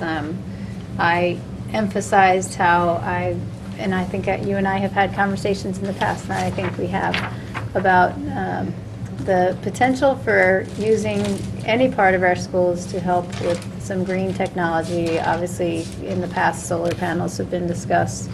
I know that's not what we're talking about here today, but the first selectman was emphatic in his reference then that conversation is happening, and certainly as we look at roof projects, and it occurs to me, looking at structural issues, though we may not be able to do that here now, will that be considered in terms of structural preparation for any potential future projects on any of these roofs? We haven't done much work with that at the elementary level. The elementary school buildings are of the nature that they do need structural upgrades. They weren't designed to take a lot of weight. They weren't designed to have forced indoor air quality and mechanical means of fresh air and air conditioning, so they had a lot of equipment up on the roofs to hold them. We're finding that they're built with a lot of steel channels and not a lot of steel beams. But the middle school and high school level, those buildings certainly are of stronger material. They do have more equipment on them. As we talked with a lot of the solar companies moving forward, they're more interested in those roofs for a couple of reasons. One, because of the structural systems. 2, they're larger spans. You know, as you put solar panels up, you need an awful lot of them. When you're talking about a building that's 40,000 square feet, they could take up a very large area and only do enough electricity for 2 classrooms. But they like the middle schools, they're longer spans, they have more room, they like the high schools, and they know that they're structurally sound. So we have looked at that and talked about it. Well, I'm thrilled to hear that, and if, as this conversation goes forward, again, the consideration for that, I would welcome that and encourage it, because I think last night at the Board of Education meeting, the discussion about the increasing electricity rates and the impact on the budget, and it certainly is something to consider. So thank you, and I'm Thank you. glad that conversation's happening You're welcome. for me. All right. Now. Just a quick Go question. ahead. Can you just brief us on, and you've mentioned it a couple times, the roof warranties, you know, the 20-year term. What do they typically cover, and, you know, how successful have we been in general utilizing a warranty for repairs or maintenance or whatever claims that we might have tried to put in? We've been extremely successful, but I'll start with the first part of your question. The warranties normally cover material and labor for areas of roof that are typically damaged or failed. What we do is we have a preventive maintenance program, so we have a company that's coming out on a regular basis and checking all of our roofs and systems, all our pitch boxes. A pitch box is built around any penetration through the roof. So anytime there's a known penetration through the roof for a pipe, a ductwork, or a piece of equipment. There's a pitch box around it. That's where we see a lot of failures, skylights and pitch boxes. So they check those. We also have instituted 5 years ago a My Roof Space program. It's a software program. Any custodian or maintenance person in a school, as soon as they see a leak in a ceiling pad or a problem, they go in and they log it like a work order, identify it. Those automatically go to our preventive maintenance contractor in his office. So when he comes down for his visit, he's got a list. And he goes to 7 schools, and he has to go find these. He checks the expansion joints, he checks for a leak, and he patches and repairs it. So we've been extremely proactive. And he will identify where he sees insulation getting wet, failures that are manufacturer failures, and we can call the manufacturers in. And I can happily tell you that it's working because a couple of the manufacturers are actually complaining to us that we have way too many claims. But we're glad to hear that. Carlisle just wrote us a letter that said, you know, this is kind of getting out of control. We're down here an awful lot. We've done a lot of repairs to the tune of almost $46,000, and we've been beating them up and following through with it. Sal Morbido's doing a great job staying on top of them and hammering every one of them to cover anything going on with our roofs. And that's why we're getting 5, 6, 7 years beyond the expiration on the warranty. So it's working real well, and I'm glad you asked the question. Good, thank you very much. Appreciate that. I'm good. Anything else? Not on that. Okay. All right. Okay, next project is North Stratfield Elementary School. I want to thank this board and all the boards in the town because we have been lucky enough to get the funding to start replacing boilers. We started in 2005 with the schools that had boilers from 1954 still in them. We worked our way through 2008 into the 1960s. We're still there. North Stratfield's boilers are 1964. I think, yeah, 64 or so. With good preventive maintenance, we've been keeping them running, but we're having more and more trouble. Leakage, especially when it gets very, very cold, they're hard to keep up. And so we're down to just 2 elementary schools left, North Stratfield and Jennings. Jennings would be in the facilities plan in our 1966 vintage. The next 2 schools after that are the 2 high schools that have 1971 vintage. So we're replacing boilers. They're still dual fuel. We're trying to install a Viessmann gas boiler and then a dual fuel boilers. And we've done the day tanks and gotten rid of the underground oil tanks where we could. We're seeing great success with these boilers. We're seeing savings, which the Board of Ed asked the questions and we identified with you. A lot of the savings that we are able to see in the utilities with the newer boilers. Much easier to maintain. The good news with the Viessmann boilers is the contractor is able to train our own staff on how to work with them. It's a German-made boiler that we're having real success with, and for free they've been training our own staff to monitor and do some PM work on them. So that was a nice bonus. So that's where we are with those 2 boilers. At this school, specifically, they're hot water still. And I showed you some good photographs of the old to the new. Some oldies in there. Yeah, just a quick question on Tom, and you touched on it. You know, these are improved boilers, they're dual fuel, and there's other improvements made to them, you know, from the ones that we put in past years. Very simplistically, they're still boilers. I mean, is there any big next thing out there for heating and ventilation for buildings like this? It's not a boiler. Do they have to, I mean, is there anything out there that's, you know, that much different, that much better? What's the future of boilers or the future of replacing boilers look like? Probably the only upgrade I could talk to you about would be much more costly, but would be a 3rd boiler for the elementary schools, a condensing type boiler that would save you a little more money, a little more energy. The problem we would have is our boiler rooms in the elementary schools are so small.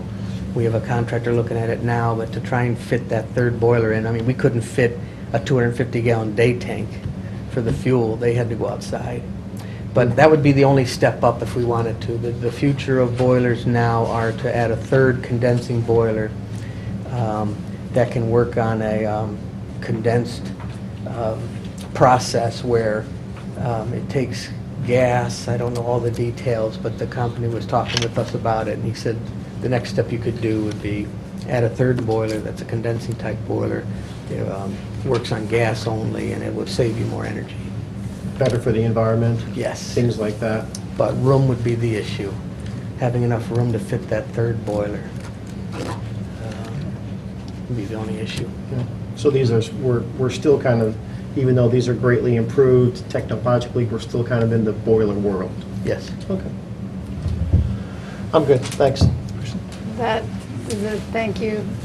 That's a nice segue in terms of, again, I know I keep bringing up Ed Bowman, and I know he is the guru around here in terms of all that Grant green finding. energy and grants and collaborating and all that. Again, is this an area where the two of you have had conversation about, feasibility, looking into the future? While it may not be something we can do right now, is that something that you have? I personally haven't, but Sal Morabito's been touching base with him. I've talked with Mr. Michelangelo about it and what we're doing moving forward. We originally, the district went to dual fuel when Johnson Control came in. We're now going away from that because diesel has gone through the roof and natural gas has been more affordable. They're also cleaner. We found a huge difference burning gas. Difference in the shape of the boilers when they come and get inspected, the chimneys, the breaching. The breaching is the distance between the boiler and the chimney. That's usually a large steel pipe. Everything is much cleaner burn. We're getting less complaints about odor from staff and students now that we're burning gas. So generally all around, the district moving to natural gas has been a huge improvement for us That's great. on that. Another question about the boilers and the Viessmann. I have some recollection of us talking about Cadillac versus Chevy. I'll use them since. And it sounds like, if I recall correctly, the Viessmann is a higher-end boiler that is, am I right in that recollection? Yeah, it's engineered in Germany. We happened to try one at Riverfield when we had an emergency replacement, and the company that got the award, lowest qualified bidder, brought in the Viessmann, and we were a little hesitant at first. Our own staff in-house didn't know much about them, went to a class on them, they were kind of new, but after watching them work and burn and the lack of calls back from our staff to come and check this, problematic, have been superior. And now that we're talking to more companies that are bidding in town, they're really surprised to see that we're even putting Viessmann in. A lot of people don't go that direction. They're raving about them. So the choice was made based on the efficiency and effectiveness, Not in the lack of beginning it calls, wasn't. but In the beginning it was a in low this qualified case. bidder that brought it in, but now that we see how they're working, this will be our fourth set of these we're trying to put in. And we're very happy with them. Okay.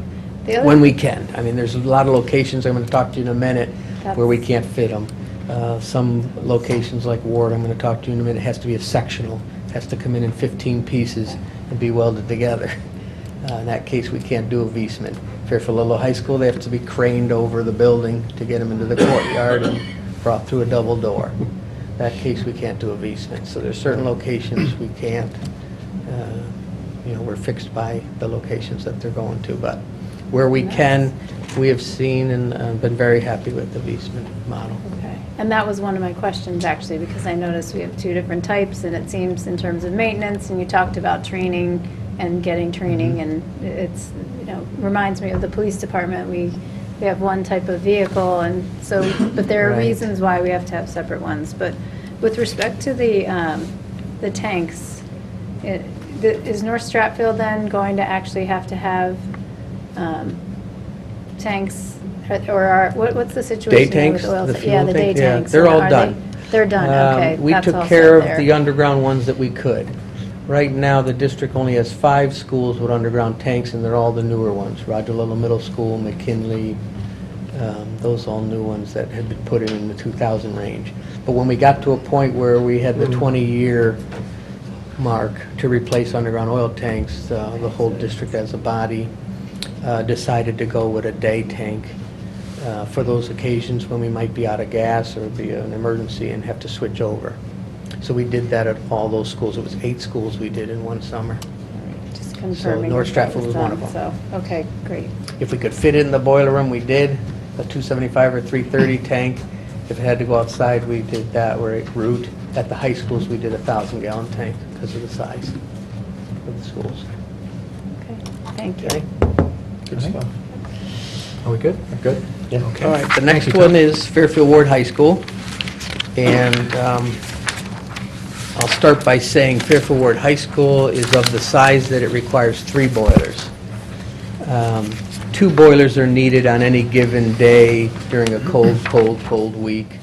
The third boiler is for emergency issues, or if we need to do maintenance on one of the boilers, we need to have the 2 running, so we would switch over. We also don't just let them sit and wait. We try and equal the hours out. So on those 3 boilers, they will all have the same amount of hours running on them. Our boilers are inspected every year. It's required by law. And when the inspector came in, he failed this one boiler at Fairfield Ward High School.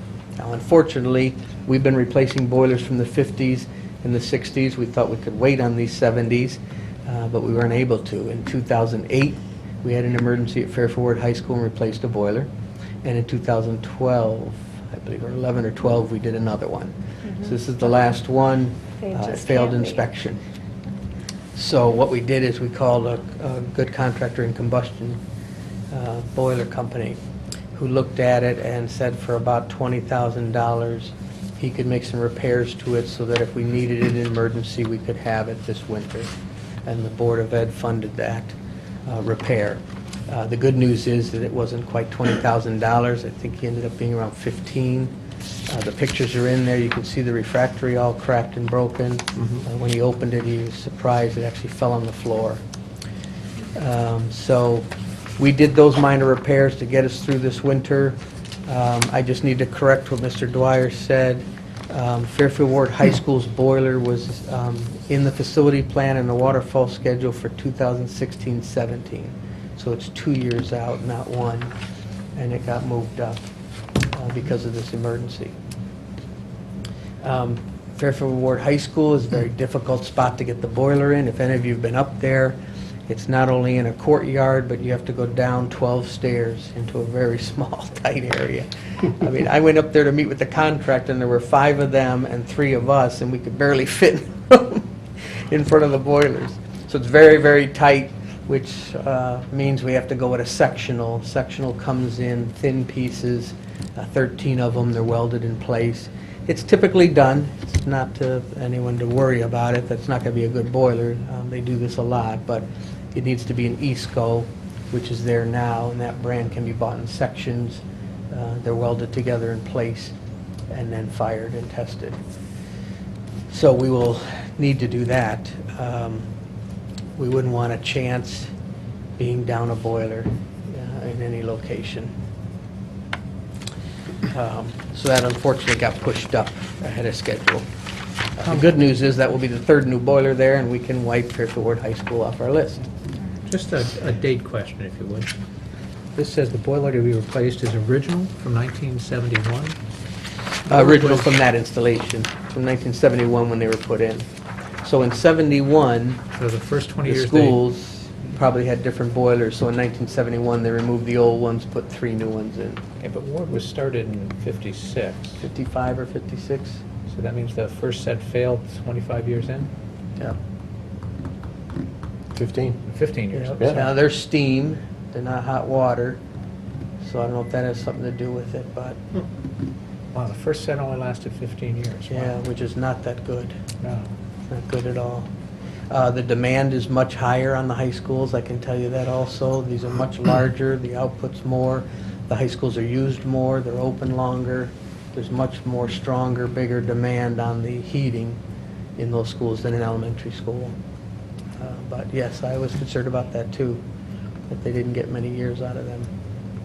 So when we had more kids in the high schools in the old days, Yeah, maybe no preventive maintenance, no one watching them, I don't know. But just interesting, it takes more heat for fewer students, that's all. Well, there's more going on in that high school than probably ever was in the past. Or we packed the students together closer in the room so that larger class sizes and everybody stayed warmer. They still do a pretty good job of that, actually. Especially at Ludlow. All right, any questions? Just more hot air coming out of the schools. Well, looking at where some of the graduates ended up, I can find out why you'd say that. Any questions? Just a from the quick board? one. Go ahead. Due to the welding and the size of this particular boiler, it's a different brand. It's the Eastco versus the, did you say Vestman? Viessmann. Viessmann, they call Viessmann. it, Can you yeah. just quickly compare the two? Are they the same level of energy efficiency? Is this one dual fuel as? Yes. It has to be, right? Yes. It has to be. Has to be But dual fuel. Is it of higher or equal It's a little bit quality? lower, no, it's a little bit lower quality, and a little bit lower energy efficiency, but Okay. still within the range that's acceptable, even by the state. Probably not ideal, you know, if I had to choose what I wanted to put in there. Mhm. I'd prefer to put a solid unit that comes in one piece, because the sectionals do tend to go. You'll have sections go, and if it's not an end section that's easy to unbolt and pop off and put another one on, you're taking the whole sectional boiler apart to do one or two sections in the middle. Right. So it's not ideal, but for the situation, from what my staff and technicians are telling me, the newer ones that are in Ward High School are running very nice. They're not seeing a lot of problems, so they're happy with them. And they're 4 or 5 years old now, but So given the constraints, you're confident that this is the best choice you can make? yes, for that location. Thank you. Any further questions? Good. And we answered with the previous boiler, so. Um, Tom, thank you. Thank you very much. Thanks, Tom. I've got one, I guess, question for the board, is that this resolution steps through and identifies that we will appropriate the money. Right. There is no bonding resolution for this, so it doesn't specify where the source of the funds are. Correct. So I guess one of my questions slash concerns is appropriating almost $1 million without knowing where the money's going to come from. I had a quick sidebar with CFO Bob Mayer a couple days ago on this when I was in the office, or it was yesterday. And he was referring us back to our previous meeting where we were, where we sent something back because there wasn't a bond resolution traveling with it, right? That was a couple months back.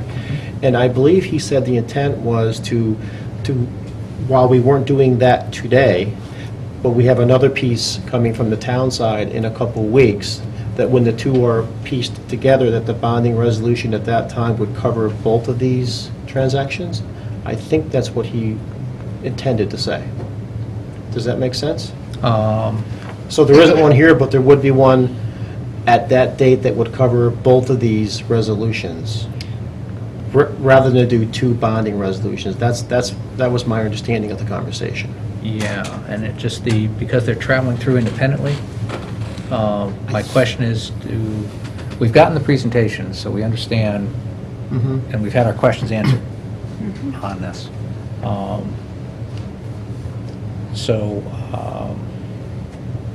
I guess I'm concerned about setting a precedent of kind of approving things without the source of funding being identified.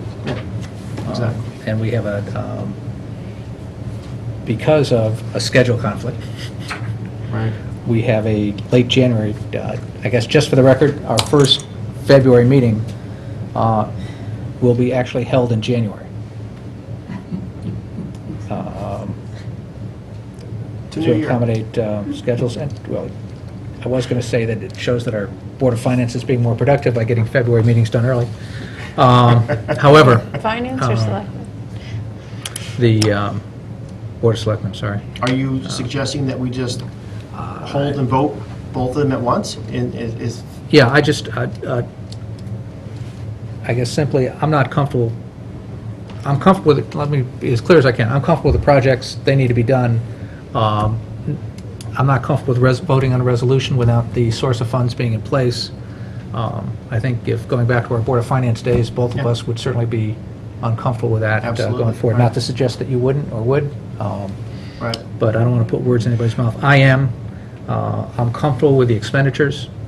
I think that I would simply postpone this to a date certain, being our next Board of Selectmen meeting in late January, 28th? 28th, 29th. And I would make a motion to do that so that the Board of Ed has done their time, has done their presentations. We don't want to waste your time. I don't want to, but I also You want won't to... need us at the meeting. No, no. Would want to see that this is done with the source of funding in place at the same time. I just think that's good practice. I would Lack of a better second term. that and certainly support that, and also support the comments that the projects were well laid out and was a thoughtful presentation. They need to be done, and I fully support the projects themselves getting done. And if you go back a couple meetings that we referenced, we were insistent that we had the bonding resolution along with, We or have- the bonding resolution along with the item. Well, we held a special meeting to make sure that we had that resolution approved by did. this board before it went on to the Board of Finance. And I That's think correct. that So that I- has been, as much as it's technically possible to approve this, it just doesn't seem to be good business practice to approve this without the source of funding in place. It's a reasonable question for anybody looking at our passing this to say, okay, so where are you getting the money from? Yeah, and it's consistent with our past practice in our recent meetings as well. Kristen? So a question through you to the folks here from the Board of Education and from central office. Does this have any impact timing-wise for you? Is there any trouble for you with that? Yeah, I think while It's 2 Mr. weeks Collins from walking tonight. up, it's still, our meeting's in January. If everything was here, the next step in the approval process is the Board of Finance. First And Tuesday of until- February. Until it gets there. My concern would be we can't move forward to Yeah. another town body Yeah. until approve. Yeah, and this doesn't slow that up. Okay. This is, and we can certainly communicate to the Board of Finance that we were supportive of this. We expect these projects to come through, so they're clear on that point. Certainly, please convey that to the Board of Ed and central office, that and I don't mean to Well, I speak was on... gonna say, can, yeah. that was my comment. Let me rephrase that. No. I'm in complete agreement with everything you said. If there's any question on these specific projects, I think it's only fair to the Board of Ed folks that we address those now. Well, we're on the motion to postpone at the moment, Mhm. correct? So to that was my question. So I'm not concerned about this being postponed from the Board of Education standpoint and a timeline standpoint.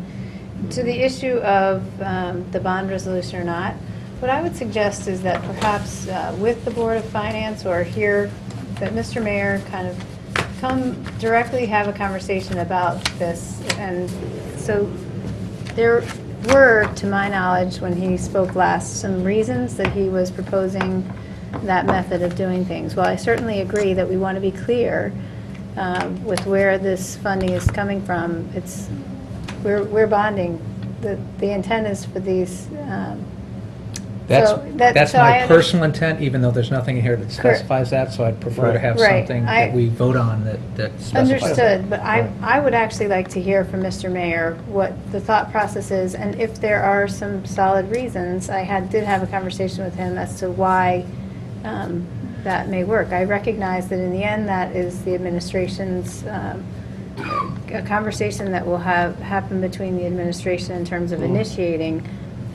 We're expressing a preference here by that, but I'd like to have some conversation with him about that, because I think there's validity in the past practice. There's certainly validity in, let's be clear about where these funds are coming from, but I'd be interested to, and I can certainly do that offline as well, but. No, I think that it is reasonable for this board to decide how we want to see this. I think that... It is. I'm certainly projecting when I suggest that if I were still sitting on the Board of Finance, it wouldn't be comfortable for me. Absolutely. Because when we were on that board, one of the things that was our charge was to identify how things are financed, be that out of cash or out of bonding or a mix of the two. So I'm certainly projecting back, but sitting here, I just want to know how we're going to pay for it. And that's, again, independent of the project itself. So I don't mean to question the need for the project. Absolutely. But, and as Mr. Cullen Mr. Dwyer mentioned, in looking at the waterfall chart, that's a whole discussion resolved around bonding. So I think we all expect that to happen. If we want to have one bond resolution versus another, I just think that should be communicated to this board along with that, so that we're all in sync and we're understand that. Absolutely, and, back to your point, to some degree, I recall Mr. Mayor giving us an explanation that last time around about how it was okay, either statutorily or in other ways.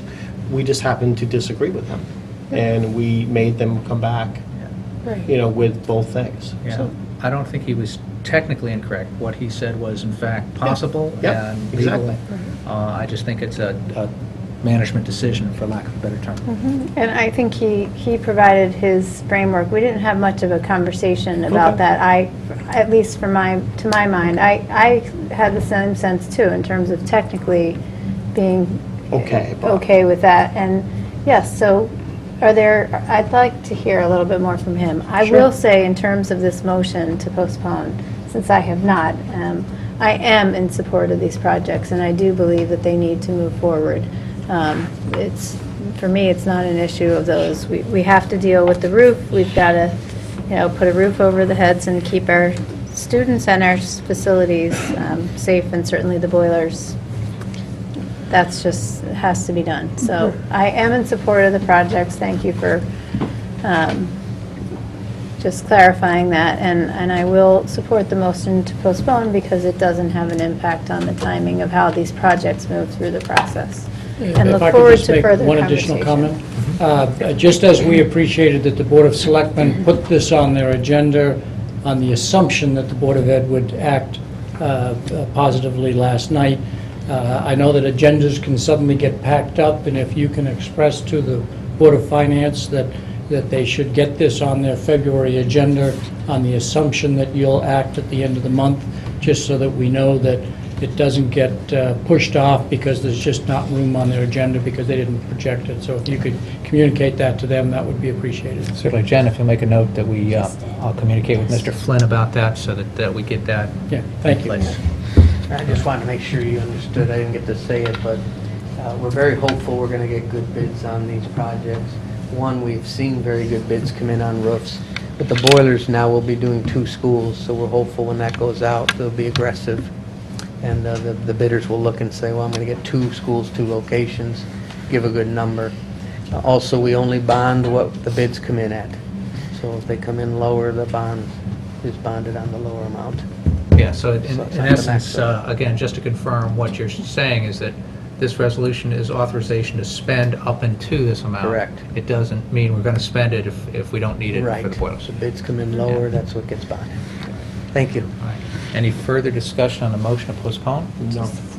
Request is, or a question, will Mr. Mayor be present at the next meeting? That was, For that. I think, that was my understanding of the intent of your question, and we will ask him to be here for that. Okay, great. I would be appreciative. Thank you. Any further discussion on the motion to postpone? We ready to vote?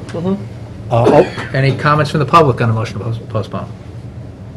Seeing none, back to the board. Are we ready to vote? Yes. All in favor? Aye. Thank you. Next up, to consider and act upon tax refunds as recommended by the tax collector in the amount recommended. I have a motion to accept. So moved. A second. Second. Any discussion?